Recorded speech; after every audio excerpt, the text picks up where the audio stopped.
Good evening, family. We are walking through the Bible today.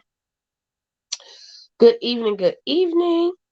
It is good to be in the house of the Lord. Amen. I have the privilege and honor to do walking through the Bible on this evening, and we are covering our readings for today, which was Matthew 15 and Mark 7. Okay, so for this walking through the Bible, they both cover similar aspects of what Jesus did.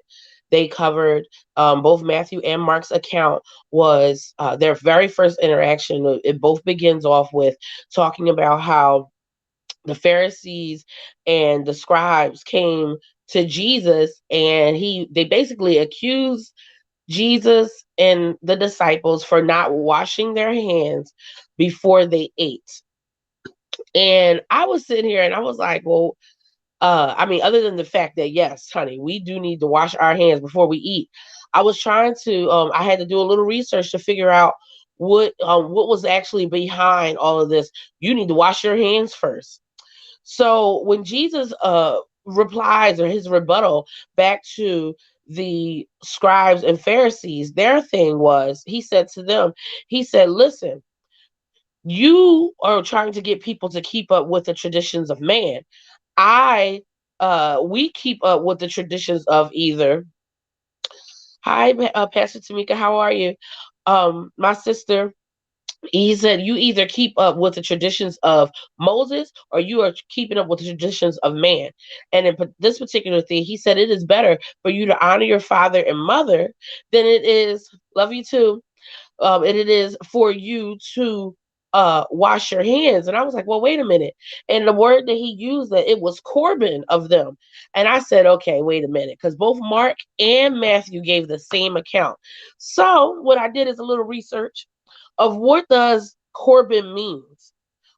So when I looked it up, Corbin was actually a vow that Pharisees, Sadducees, and scribes would take.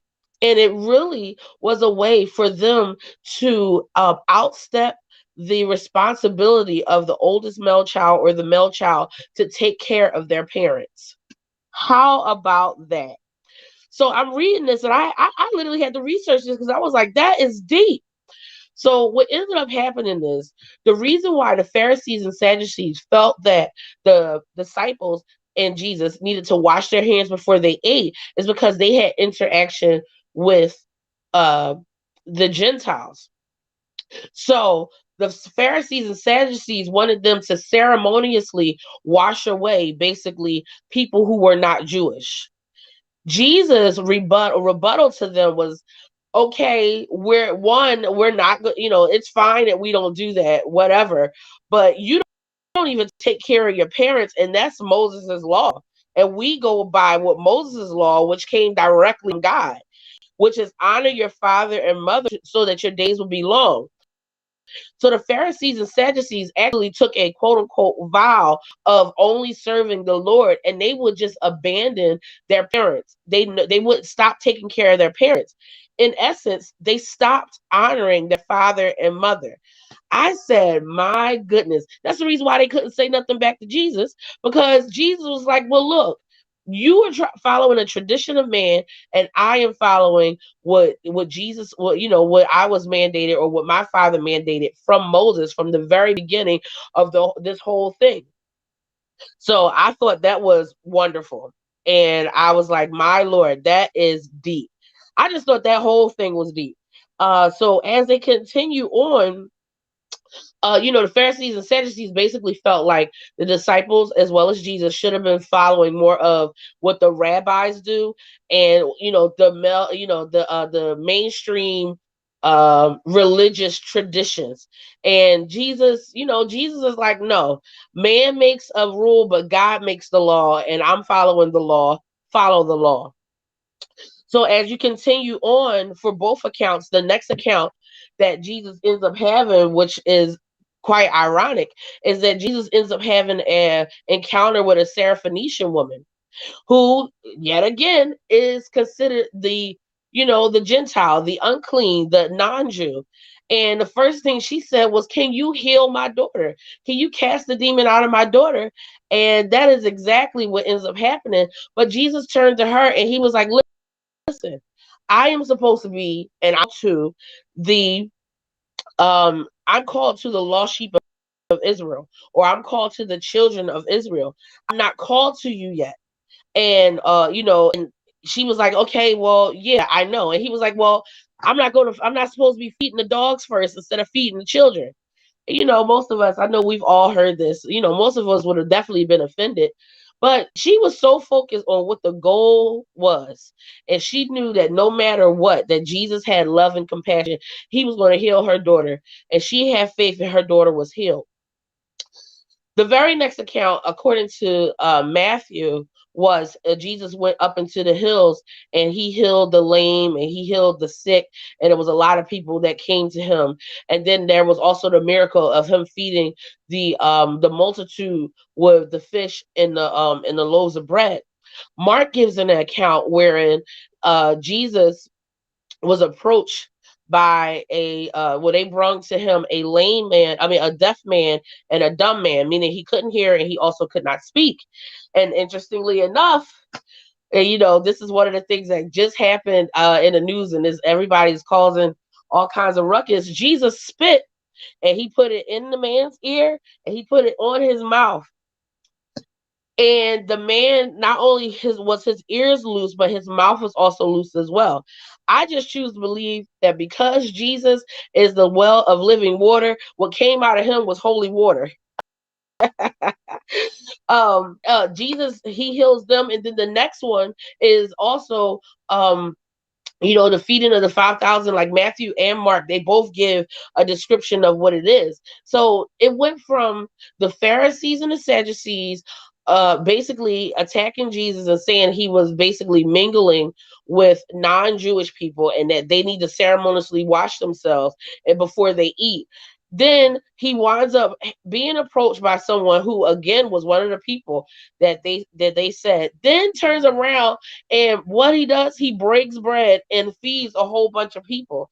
You and I both know that people came to Jesus and Jesus healed constantly. He was always moved with compassion. Jesus was not bound by the traditions of man. He was not bound by the religious systems. He decided that he was going to only do what his father said and the laws that was written by God. Because Jesus also told, and we read it earlier, this walking through the Bible, where he said that he did not come to condemn the law, but to fulfill the law. And I, for one, am grateful that Jesus always fulfilled the law and moved according to what God said, which is the reason why we are all able to be partakers in his love and partakers of him coming and giving us his life so that we can be partakers in heaven and children of the most high God. As we continue to walking through the Bible, it's very important for us to see how the biblical stories and how the different parables and everything are self-applicable. One of the things that was accounted in both Matthew and Mark is that Jesus said to them that it wasn't it wasn't what was put into the mouth of man, but it's what comes out of the mouth of man that defiles them. A lot of times we get stuck on whether or not, like, oh well, if am I doing this correctly? Do I look like, am I prim and proper? Do I have the right dress on? Do I have the right tie on? Different things like that. But the truth of the matter is, you can have the best tie, the best robe, you can have on the cleanest pair of shoes. I'm telling you, you can have everything. But if what's coming out of your mouth is, if it's not providing love, if it's not something that's building someone up, you are actually defiling the body more than anything else.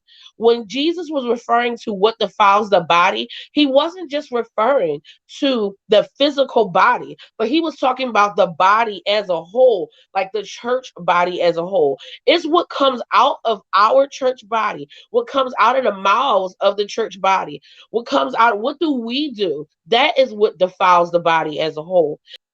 And that's the whole, your brother, neighbor, love. What comes out of our